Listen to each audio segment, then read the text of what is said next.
Welcome back mga ropa, kwentuhan muna tayo. Talo na ay nanalo pa ang kupunan ng TNT. Ang masaklap dito mga ropa, ang panalo na to ay series winning moment para sa kupunan ng Talk and Text. 96-91 na nga ang score mga ropa, lamang ng 5 puntos. Ang kupunan ng Meralco Bulls mga ropa, segundo na lang natitira din sa may game. Nangyari nga ang imposible mga ropa, never say die ang kupunan ng Talk and Text. At doon nga sa dulo mga ropa, ay nanalo pa sila. Paano nga ba nangyari ang isang himala para sa kupunan ng Talk and Text? Ngayon mga ropa, dito sa video na to, iisa-isahin, hihimay-himayin natin kung paano na-comeback ng kupunan ng Talk and Text sa kupunan ng Meralco Bulls. Dito sa may game 5, napakagandang bakbakan ni Jordan Heading at CJ Cancino. Bakbakan sila sa opensa. Ito ang game analysis at breakdown. Talo na ay nanalo pa. Pinakamalupit na comeback na ginawa ng kupunan ng Talk and Text. Simulan na natin to. Okay, game. Ngayon mga ropa, dito na tayo magsimula. 50-40 ang score dito mga ropa sa may second half. Dito kasi nagkapakbakan ng dalawang kupunan. Pagkabigay lang hand-off ng bola dito, nirein ng bata kay Jordan Heading mga ropa. Heto, walang kaabog-abog. Pumukol siya dito sa may long range bomb. 2-pointer mga ropa. Sobrang lupit ni Jordan Heading dito sa game na to mga ropa. Hindi siya mapigilan ng kupunan ng Meralco Bulls. At sa pagkakataon na to mga ropa ay nagmamando talaga ng bola dito si Rain ng bata. At dito mga ropa, na feed niya dito ang kumakat na si BGR. Tendency outcome ng mga ropa, easy 2 points na nagawa dyan ni BGR. At agad mga ropa, back to na rin ng bata ka nag-aawak ng bola para sa kupunan ng Talk and Text. At ganun ulit mga ropa, si Poy Erap naman ang napid dito ni Ray ng Batak. 3 assist kagad yan mga ropa para kay Ray ng Batak. At sa pagkakataon na to mga ropa, si Calvin Optana naman ang take over para sa kupunan ng Talk and Text. Walang play to mga ropa, solo lang ni Calvin Optana. Up and under move mga ropa, pianis dyan ang depensa ng kupunan ng Meralco Bulls. At after nito mga ropa, 1-on-1 isolation, fade away jumper mga ropa parang Michael Jordan, easy 2 points na nagawa din ni Calvin Optana. Samantala ang kupunan ng Meralco ay nakapuntos din dito. Sa katawan naman ni Aaron Black, gumamit siya ng pick dyan sa may ibabaw. Sabay teardrops mga ropa, one-handed shot ang ginawa dyan ni Aaron Black. Sa pagkakataon nito mga ropa, 61-55 na ang score. Lumamang dyan ang kupunan ng Talk and Text. Sa pagkakataon na to, si Bong Quinto naman ang may hawak ng bola para sa kupunan ng Meralco Bulls at agad-agaran lang. Binati-bati niya lang dito ang depensa ni Calvin Optana. Panis dyan si Calvin Optana mga ropa sa fadeaway jumper ni Bong Quinto. At after nito, si Ray ng Batak naman ay body-body din doon sa may ilalim. Nakapagpundar din ng puntos dyan si Ray ng Batak. At sa senaryo na to mga ropa, itong si CJ Cancino na ang naghawak ng bola para sa kupunan ng Meralco Bulls. Gumamit siya ng screen dito mga ropa para mapaswitch dito sa depensa itong si Kelly Williams na nakadrop defense lang mga ropa. Kaya tiniraan dito yung BD. CJ Cancino ang depensa ng Talk and Text mga ropa, wala na nagawa dyan itong si Kelly Williams. Easy 2 points na kagad ang nagawa dyan ni CJ Cancino. Samantala nagbalasa naman ng bola ang kupunan ng Talk and Text ropa ang giga dito mga ropa. Pero napamintes sa kupunan ng Meralco Bulls ang tirada dito ni Ray ng Batak. At sa pagkakataon na yan mga ropa, again Aaron Black na naman. Ginawa na naman niya yung move na ginawa niya kanina. One-handed shot na naman mga ropa, pumasok para kay Aaron Black.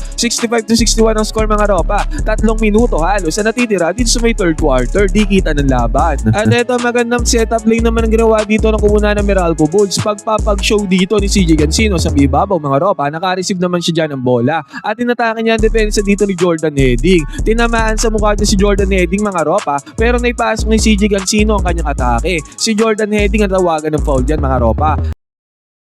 Medyo uminit nga ang ulo dyan ni Jordan Heading kaya sa possession nila dito sa Talk and Text. Kita natin dito aggressively mga ropa. Inatake niya ang depensa dito ng kupunan ng Meralco Bulls. Nagkaroon ng end-one play dyan si Jordan Heading mga ropa. Hype na hype siya. Talagang gigil siyang makabawi sa atake na yun ni CJ Cancino. At eto mga ropa, si Bong Quinto tumirada dito para sa kupunan ng Meralco Bulls. So nakita niyang mayroong mismatch dito mga ropa. Hindi na nag-aalinlangan dyan si Bong Quinto. Natakihin ng mismatch. Perimeter jumper ang kanyang ginawa dito mga ropa at hindi naman siya dyan napahiya dahil pumasok ang kanyang perimeter jumper, basket is good, easy money. At after nito mga ropa, heto CJ Cancino ulit, binabantayan ulit dito ni Jordan Heading. Pero nung napalingat dito si Jordan Heading mga ropa, mabilisan lang. Nakakat si CJ Cancino din sa may gitna. Napasaan naman siya dyan mga ropa again. Another midi floater na naman ang pinakawalan dito ni CJ Cancino. Another easy 2 points na naman yan para kay CJ Cancino mga ropa, basket is good. At dito naman napamintes ang kubunan ng Meralco Bulls sa may 3-point area ang kubunan ng Talk and Text. At again mga ropa, nag-fast break dito ang kubunan ng Meralco Bulls. At sa pagkakataon na to mga ropa, again CJ Cancino na naman. Kumat na naman papunta dito sa may gitna. Naka-receive na naman siya ng bola dyan mga ropa at pinanes lang ni CJ Cancino ang defense doon sa may ilalim sa kanyang deep si Duley ang mga ropa, easy 2 points yan. Nagkabawian na nga dito si CJ Cancino at Jordan Heading mga ropa. This time Jordan Heading naman na nakapuntos para sa kubunan ng Talk and Text. At nung gumamit ng screen action dito si CJ Cancino, siya ang nagmando ng bola mga ropa. Nadala niya naman yung bola doon sa may ilalim, doon sa may paint. Pero good defense ang ginawa dito ng kupunan ng Talk and Text against sa atake ng kupunan ng Meralco Bulls. At ang tendency outcome nito mga ropa sa possession ng kupunan ng Talk and Text. Nung na-kick out yung bola kay Jordan Heading, top of the key mga ropa, open na open. Ilista na yan para kay Jordan Heading. Napakalupit na player nito mga ropa. Paano siya napunta sa Talk and Text? Ang lakas ng Talk and Text mga ropa. Basket is good. Pero itong third quarter na ito ay tinapos dito ni Bong Quinto sa kanyang perimeter jumper mga ropa, harap-harapan lang tinira niya ang kanyang defender. Natapos yung third quarter ito sa score ng 75-72, lamang ng 3 puntos dyan ang kubunan ng Talk and Text. Pagbubukas ng fourth quarter mga ropa, agad-agaran lang Calvin Oftana nagparamdam ulit ng kanyang mga sizzling moves mga ropa, zigzagging through the defense dito. Itong si Calvin Oftana, panis dyan ang depensa ng kubunan ng Meralco Bulls. At after nyan mga ropa, pinasok na din dito ni Coach Chot Reyes itong si Simon Enciso. Nandito na din pala siya mga ropa sa kubunan ng Talk and Text. Nakapagpunda naman ng puntos dyan si Simon Enciso at after nito si Rinam Batak ay nagmando ulit ng bola mga ropa. Another assist na naman ang kanyang ginawa. Papunta kay Brandon Ganuelas Roser mga ropa, easy 2 points yan. Kaya pagbubukas ng fourth quarter, bigla ang lumobo ang kalamangan dyan ng kubunan ng Talk and Text. 83-72 ang score. Buti nga mga ropa, pinigilan niya ni Aaron Black. Sa kanyang atake ulit dito mga ropa, same move ulit pero this time, layup naman ang kanyang ginawa.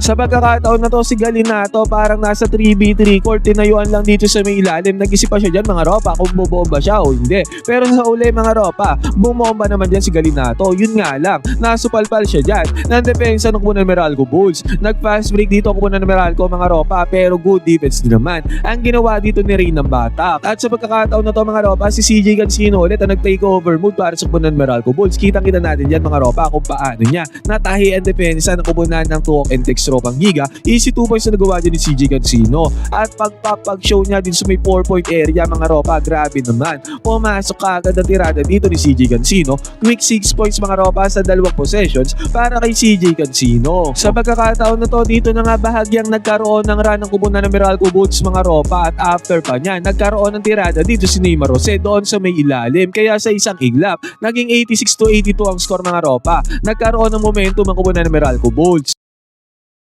Samantala ang Talk and Text naman ang inalat sa kanilang mga atake mga ropa. Dito nga sa possession na to makikita natin sunod-sunod na mintes ang ginagawa dyan ng kubunan ng Talk and Text Ropang Giga. Hindi nila mahanap ang butas dyan ng ring mga ropa, sunod-sunod ang kanilang mintes. At dahil dyan kinapitalize siya ng kubunan ng Meralco Bulls. Bakbakan doon sa may ilalim mga ropa, guess what, guess who? Kung sino ang nakakuha ng bola dyan. Walang iba mga ropa kundi si CJ Cancino. Nakuha niya ang offensive rebound at putback mga ropa para makapagpundar ng easy 2 points, basket is good. Kung at sa pagkakataon na to, wala nang 2 minuto crunch time mga ropa, natitira din sa may fourth quarter, naging 90-89 pa ang score mga ropa. Napangawakan na ng kubunan Meralco Bulls sa kalamangan dyan against sa kubunan ng Talk and Text. At ang malupit pa dito mga ropa, sa possession ng kubunan ng Meralco, kitang-kita natin Neymar Jose ulit ang mayawak ng bola dyan. Kinaliwa ni Neymar Jose mga ropa, left-handed shot ang kanyang tirada dito mga ropa, na hook shot, pero still mga ropa, pumasok yan para kay Neymar Jose, basket is good.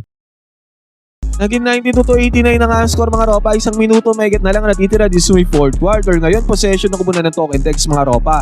Jordan Heading ang mayawak ng bola dito. At ang bumabantay sa kanya dito mga ropa ay walang iba kundi si Cliff Hodge. Ginalawa ni Jordan Heading dito ang depensa ni Cliff Hodge mga ropa at mabibisan lang, walang kahirap-hirap. Naiwanan kaagad ni Jordan Heading ang depensa ni Cliff Hodge. Easy 2 points kaagad. Ang napundar dyan ni Jordan Heading. Clutch shot na yan mga ropa at dahil dyan naging 92-91 ang score. Ngayon bola ulit tayo ng kubunan ng Meralco Bulls. Sa possession dito ng Meralco mga ropa, 92-91 na nga ang score. Wala nang 1 minuto halos na natitira dito sa may fourth quarter sa may game. CJ Cancino naman na nag-ahawak ng bola dito. Sabi ko nga sa inyo, CJ Cancino at Jordan Heading, maganda ang offensive slugfest na ginawa dito sa game na to. Binabantayan siya dito ni Simon Enciso. At this time mga ropa, si CJ Cancino naman ang gumalaw sa depensa mga ropa at ang resulta nito, mid-range jumper. Panis dyan ang depensa ng veteranong si Simon Enciso, basket is good. Sobrang clutch yung tirada na yan mga ropa dahil naging 95-91 ang score dyan. Wala na nga isang minuto natitira dito sa may game. At ang maganda pa dito para sa kubunan ng Meralco Bolts ay nagkaroon sila ng possession at na-foul dito si Cliff Hodge. Eto mga ropa, crucial free throws para kay Cliff Hodge. Yung una mga ropa ay naimintes dito ni Cliff Hodge. Yung pangalawa naman mga ropa ay naipasok. Kaya naging 96-91 ang score dyan mga ropa. Take note, 5 puntos ang kalamangan dyan ng Meralco Bolts. Wala ng 30 seconds na natitira. Kung titignan mga ropa, malamang sa malamang ay malaki na talaga ang chance ang manalo dyan ng kubunan ng Meralco. Halos mga 90% na ang chance nilang manalo dyan mga ropa, pero nangyari nga ang himala dito, nangyari ang imposible. Tignan natin na nangyari dito mga ropa. Ng bata ka nagbababa ng bola dito mga ropa at binabantayan naman siya dito sa may ibabaw. Hindi alam ng defender, bigla-biglang pupukol ng 4-point shot. Itong si Rinang Batak. Grabe si Rinang Batak mga ropa, sobrang clutch, sobrang lupit, sobrang ganda ng tirada niya sa may 4-point area mga ropa. Pumasok pa yan para kay Rinang Batak. At may mas malupit pa pala dito mga ropa dahil hindi pa nga nag-change yung score dito sa may inbounds. Na-inbound naman yan naman walang kahirap-hirap papunta kay CJ Cancino. Yun nga lang mga ropa, ang ginawa dito ni CJ Cancino, crumos over siya dito against kay Jordan Heading. Na-istilan siya dyan ni Jordan Heading mga ropa. Medyo risky yung pag-crossover dyan ni CJ Cancino. Tendency outcome nito mga ropa, easy 2 points. Mabilisan na nagawa dyan ni Jordan Heading. Kaya sa isang iglap nagkaroon ng 6-point swing ang kubunan ng Token Dex mga ropa na kung saan 5 ang kalamangan ng Meralco Bolts, pero this time mga ropa napangawakan ng kubunan ng Token Dex ang kalamangan. 97-96 ang score mga ropa, segundo na lang ang natitira dito sa may game.